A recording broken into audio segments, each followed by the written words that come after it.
स्वागत है आप सभी का एक नई वीडियो में।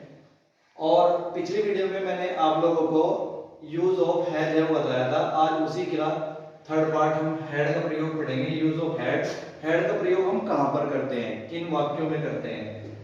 अगर पास्ट टेंस यानी कि भूतकाल के कोई भी वाक्य दिए हों, जिन वाक्यों में किसी व्यक्ति के पास कोई वस्तु होना पाया जाता है, और तो उस वाक्यों में हम हैड का प्रयोग करते हैं।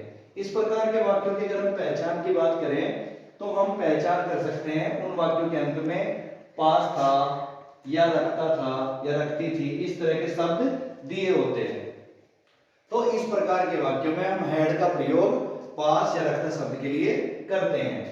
सबसे पहले अगर हम बात करें अनुवाद के नियम की, अनुवाद के नियम में सबसे पहले आता है अफर्मेटिव सेंटेंसेस, जिनको कहते हैं सकारात्मक वाक्य। अगर इन वाक्यों की हम हिंदी से अंग्रेजी बनाने की बात करते हैं तो हम सबसे पहले क्या करेंगे, सबसे पहले हम सकारात्मक वाक्यों में कर्ता की अंग्रेजी लिखते हैं, उसके बाद हम हैड का प्रयोग करते हैं और फिर शेष शब्दों का प्रयोग करते हैं।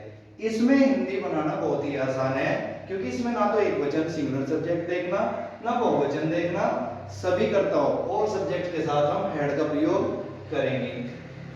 इसके अगर हम फॉर्मूले की बात करते हैं,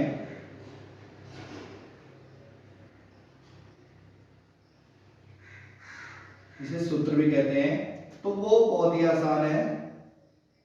सभी कर्ता means all subject plus had plus शेष शब्द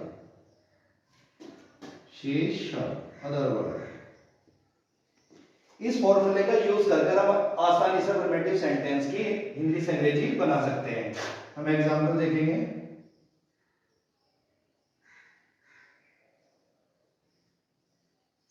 एग्जांपल नंबर 1, रवि के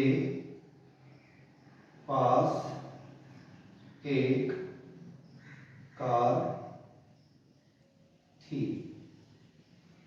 अब इस वाक्य को देखने से हमें पता क्या चला, इसमें एक शब्द तो दिया पास और अंत में था या थी, तो इससे हमें पता चल गया कि ये पास्ट टेंस का वाक्य है जिसमें हमें हैड का प्रयोग करना है।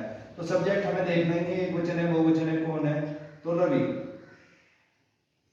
और उसके बाद हैड, फिर क्या बचा शेष शब्द, एक कार। इस प्रकार से हम अफर्मेटिव सेंटेंस की हिंदी आसानी के साथ बना सकते हैं। अगर उसके बाद हम बात करते हैं नंबर 2 पर नेगेटिव सेंटेंसेस की।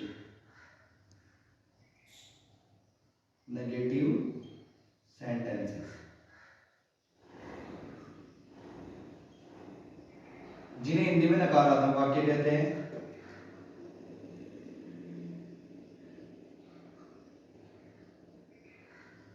नकारात्मक वाक्य,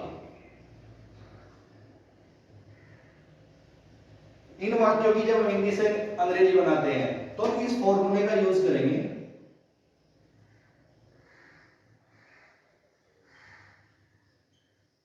सभी कर्ता ऑल सब्जेक्ट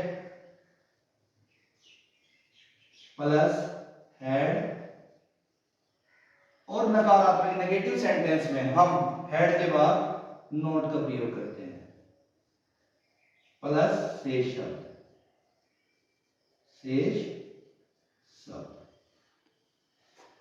इस सूत्र के माध्यम से नकारात्मक नेगेटिव सेंटेंस की हिंदी से अंग्रेजी बना सकते हैं। इसका एक एग्जांपल देखते हैं।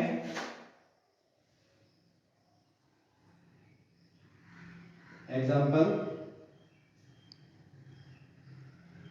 अजय के पास